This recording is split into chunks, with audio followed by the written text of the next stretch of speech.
Assalamualaikum warahmatullahi wabarakatuh. Alhamdulillahirrabbilalamin. Wassalatu wassalamu ala asrafil anbiya'i wal mursalin wa ala alihi wasallam. Kembali pada pertemuan hari ini mengenai materi mata kuliah perencanaan anggaran sektor publik dengan materi biaya overhead pabrik. Oke anak-anak, sebelumnya kita sudah membahas mengenai perencanaan anggaran biaya. Masing-masing dari kalian sudah Ibu kasih tugas bagaimana anggaran untuk dalam pembuatan suatu usaha. Sekarang mari kita simak ya, biaya overhead pabrik merupakan biaya produksi selain biaya bahan baku dan biaya tenaga kerja langsung atau BTKL. Dapat dibebankan ke biaya produksi dengan cara langsung maupun tidak langsung. Jadi, selain biaya bahan baku dan biaya tenaga kerja langsung merupakan biaya overhead pabrik atau BOP. BOP digolongkan dengan 3 cara, yaitu BOP berdasarkan sifatnya, kemudian berdasarkan perilakunya, dan berdasarkan hubungannya dengan departemen. BOP menurut sifatnya itu berupa biaya bahan pembantu, biaya tenaga kerja tidak langsung, tambahan gaji tenaga kerja langsung, biaya produksi karena berlalunya waktu, biaya produksi langsung yang membutuhkan pengeluaran kas. Contohnya seperti jarum, kapur, listrik, gas, dan gunting, dan sebagainya. Sedangkan menurut perilakunya dalam hubungannya dengan perubahan volume produksi itu merupakan biaya pabrik tetap, biaya pabrik variabel, dan untuk keperluan penentuan tarif biaya semi variabel dipecah menjadi 2 unsur, yaitu biaya tetap dan biaya variabel. BOP menurut hubungannya dengan departemen yaitu BOP langsung dan BOP tidak langsung. Bagaimana perlakuan akuntansinya? Untuk bahan pembantu, transaksi terjadi dengan pembelian dan pemakaian, kemudian retur pembelian dan retur pemakaian. Kenapa harus kita hubungkan dengan perlakuan akuntansi? Karena BOP erat kaitannya dengan laporan keuangan. Nah, selanjutnya bukti transaksi. Untuk pembelian, itu ada bukti bahan yang dibuat bagian gudang, seperti nota-nota pembelian diterima dari supplier. Kemudian untuk pemakaian, bukti pemakaian yang dibuat dari gudang bahan. Untuk retur, transaksinya berupa memo yang dibuat di bagian pembelian. Untuk retur produksi, bukti transaksinya berupa bukti memo dibuat dengan bagian produksi. Yang ketiga, akuntansi bahan pembantu sama dengan akuntansi bahan baku. Kemudian metode mencatat persediaan yaitu perpetual dan fisik. Yang selanjutnya, metode penilaian FIFO, LIFO, rata-rata bergerak, dan identifikasi khusus. Untuk biaya tenaga kerja tidak langsung dan tambahan gaji tenaga kerja langsung, yaitu akuntansi sama seperti akuntansi tenaga kerja langsung dengan tarif per jam dan tarif per unit. Kemudian bukti transaksi umumnya dibuat di bagian proporsionalia. Untuk biaya biaya produksi karena berlalunya waktu, biasanya itu berdasarkan bukti transaksi yang sudah ditetapkan terlebih dahulu. Oke. Ini contohnya untuk biaya produksi karena berlalunya waktu. Misalnya tentang penyewaan mesin dan gedung, berapa biaya depresiasinya. Dapat dilihat dari contoh seperti berikut. Nah, untuk biaya produksi yang membutuhkan pengeluaran kas, bukti transaksi menggunakan bukti kas keluar yang dilampiri berbagai bukti pendukung. Yang kedua, bukti produksi yang diperoleh dari jurnal penyesuaian untuk membebankan biaya produksi. Berikut contohnya, seperti pembelian peralatan produksi gunting, pembayaran rekening listrik, pembelian minyak, dan pembelian gas untuk setrika.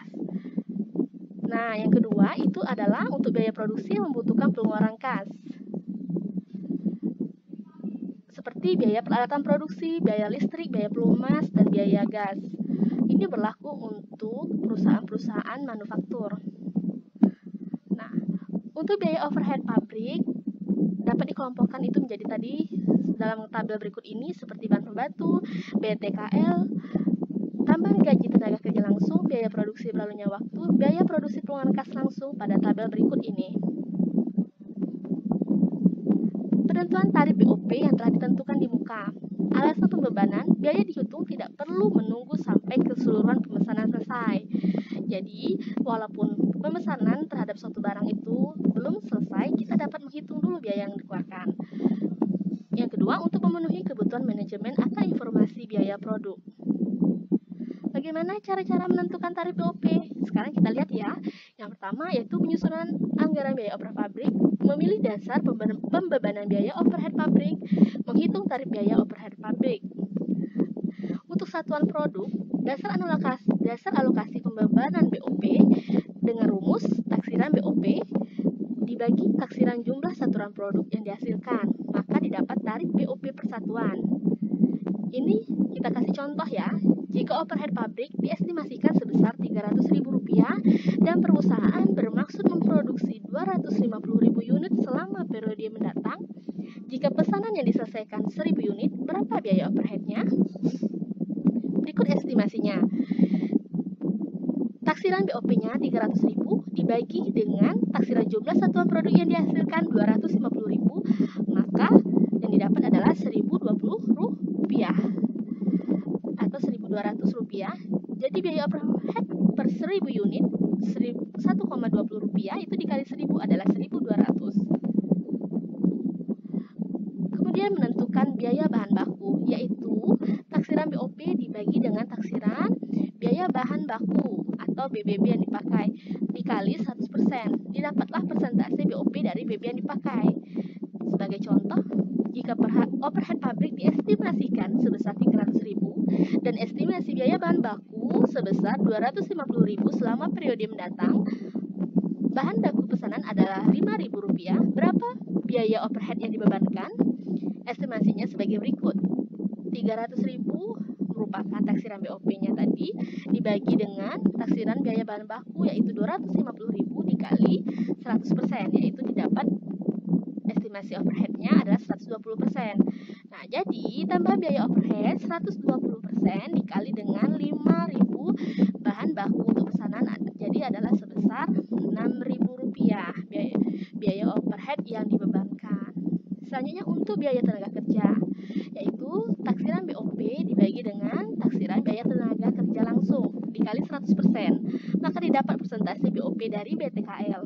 Sebagai contoh, jika overhead pabrik diestimasikan sebesar Rp300.000 dan total biaya tenaga kerja langsung diestimasikan sebesar Rp500.000 selama periode mendatang, jika produk atau pesanan dengan biaya tenaga kerja langsung adalah Rp12.000, berapa biaya overhead?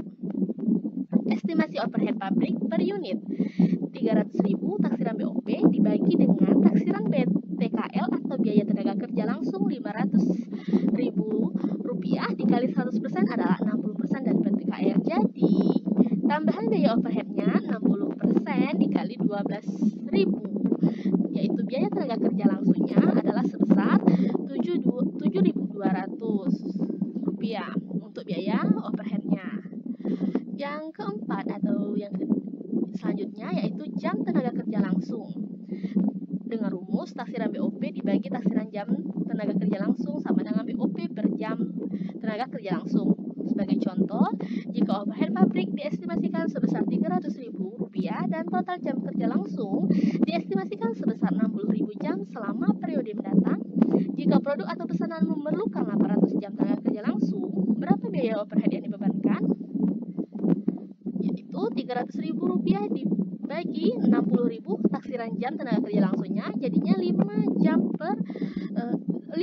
per jam tenaga kerja langsung. Jadi tambah biaya overheadnya 5 dikali dengan 800 jam tenaga kerja langsung adalah biaya overhead yang dibebankan sebesar Rp4.000. Selanjutnya jam mesin. Taksiran BOP dibagi taksiran jam mesin sama dengan BOP per jam mesin. Jika overhead pabrik diestimasikan Rp300.000 dengan total jam mesin diestimasikan sebesar 20.000 jam selama periode mendatang, jika produk atau pesanannya menggunakan 120 jam mesin, berapa biaya overhead yang dibebankan? Estimasinya yaitu Rp300.000 dibagi 20.000 adalah 15 per jam mesin. Jadi tambahan biaya overheadnya adalah 15 dikali 120 jam mesin, jadi adalah Rp1.800 biaya overhead yang dibebankan. Berikut adalah contoh biaya overhead aktual. Tarif overhead pabrik yang telah ditentukan di muka Rp15 per jam mesin yang telah dihitung sebelumnya. Perusahaan menggunakan 20.000 jam mesin dan biaya overhead pabrik aktual sebesar Rp292.000. Jadi overhead pabrik dibebankan selama periode ini adalah sebesar 20.000 dikali 15 rupiah adalah 300.000.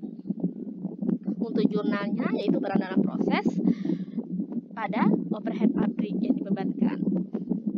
Untuk jurnal penutup BOP pada akhir tahun, overhead pabrik dibebankan pada pengendalian overhead pabrik. Nah, ini dapat dilihat disposisi jumlah pembebanan terlalu tinggi atau terlalu rendah. Dapat kita lihat pada Desember, 31 Desember yaitu 292.000 BOP aktual yang terjadi selama periode tersebut. Kemudian BOP dibebankan selama periode tersebut adalah 300.000. Berarti yang lebih tinggi adalah biaya overhead pabrik yang dibebankan. Nah, berikut adalah contoh untuk kalian selesaikan untuk CV Mebel Mulia. Silahkan dari kalian masing-masing mengerjakan contoh ini. Nanti untuk pengirimannya akan Ibu infokan di grup.